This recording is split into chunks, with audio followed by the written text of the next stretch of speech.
Peace to you, Zimbabwe. Welcome to Equity Access, your area of perspective on developments on the stock market and in the Zimbabwean economy. I'm Ibn Mabunda. Let's go. Well, I'm joined in the studio tonight by our very own investment analysts, Anesu and Respect. Gentlemen, welcome to the platform. Thanks, good to have you. Beautiful. Well, interesting developments on the stock market as we saw some seesawing activity in that regard. Of course, we'll talk about that a bit later, but for now, let's get into the developments that we saw unfolding in the corporate. Let's start by talking about PPC. Gentlemen, over to you. The company's P80, which is the profit after tax, slightly went up, which also takes from a growth in revenue driven by volumes. But the major market here on the PPC matrix is South Africa, which had a slight slump in demand due to some macroeconomic challenges. So the second market after South Africa is Zimbabwe, where the company recorded some very huge double-digit growth, which also helped minimize the impact of the decline in SA. So on the net, we saw a slight growth in overall revenue, but at bottom line, we saw a slight slump as well, which is about 6%. So that's basically it in terms of the overall company performance. But in terms of other regional markets, there was Rwanda, which did good coming in for the first year in operation, and I'm sure they did about 250 million in terms of in rand terms. So they performed well. And getting on to other regional markets, there's DRC. There's some macroeconomic instability in that country, and it didn't quite perform well. So Zimbabwe is the one which cushioned the overall results. But I'm sure there are some challenges within the Zimbabwe operation. Okay. With the budget that was released recently by the Honorable Minister of Finance, close to $1 billion that will be spent on infrastructure developments, do you think PPC will stand to benefit from that? Anesu? Definitely, because if the infrastructure section of the country is going to be growing in terms of that allocation in the budget, that means there's going to be a little more inputs that need to be put, that will come in through PPC, the likes of PPC. Other people who would benefit from that are the likes of Terno and other companies around construction.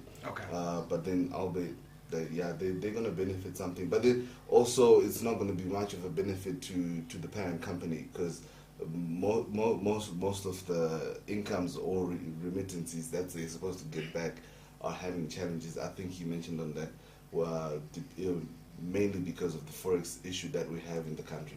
But if I'm to take on from him, I think the major challenge that the Zim operation is facing right now is one to do with hard currency, managing to source forex so that they can also source raw materials. So in as much as you envisage that the sector will benefit from increased demand in government-driven infrastructure. But I think the issue to do with forex availability is key in terms of inputs. I'm sure there have been reports in the market of outages in cement in some instances. So this is going to be a big factor as we go forward in terms of availability of raw materials. And I'm sure so far the parent company has been pushing in a bit of hedging resources. More like whenever the local guys need inputs, they would always chip in. But the cash exposure now that the group faces on Zim is now quite huge. Over 50% of the group's cash resources are concentrated in Zim. And this is mainly because they are failing to remit, they're failing to pay the creditors, which is the parent as a creditor. So that's a big challenge to the company right now. Fair enough. Anesu, on Tuesday, AXIA held their annual general meeting, and I know you attended. What was the picture painted there?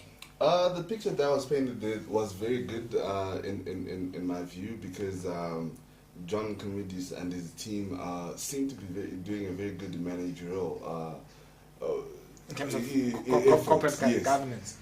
Yeah, beyond corporate governance, but then the 4 months that he was reporting on, he did mention that they had a 31% increase in volumes across the board in terms of all of their businesses, which would be TV sales, We also Transurf. had Transurf and DGA, Yeah. Okay.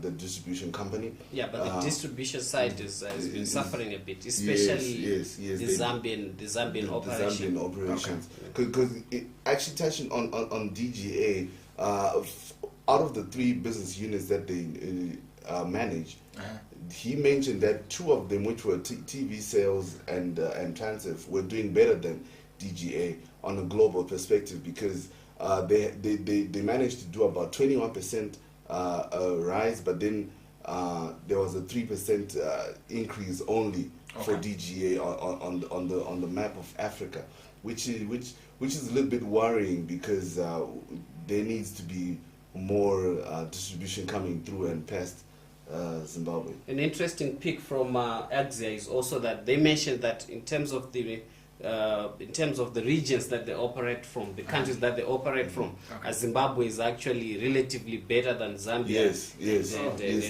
Yeah, they said the trading environment in Zambia is actually dilapidated, mainly because of exchange rate instability. So it was an interesting perspective, given what we are facing as a country, that at the end of the day, when you look from a regional perspective, other countries also have got their own problems. If you look at DRC, it's in a quite serious crisis, worse off than Zimbabwe. So I think at the end of the day, we might see light at the end of the tunnel.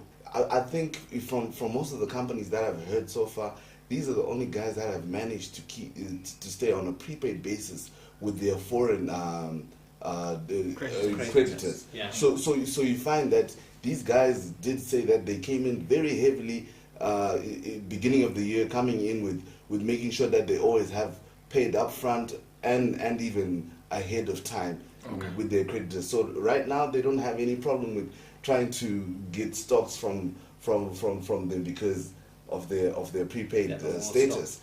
But then also you'd see that even though they're doing very well, the minister recently mentioned that there's going to be a tax that is going to be put on most of the goods that they do, because mostly they do retail. Okay. So with that tax coming in, it's going to be a very difficult climate for them to veer around. But in terms of Transurf and TV sales, they do have stocks currently. They're not going to experience any shortages. But then I think by the time the dog starts biting them, everyone else would have already felt the pain. So and then they've said they've not got so much allocation from government, which they were lobbying to say RBZ should prioritize retail because it's a significant contributor to the nation's GDP. Those are some of the highlights from AGM. Yeah. Fair enough. We're just going to take a break and then we're going to pick it up from here. Stay tuned.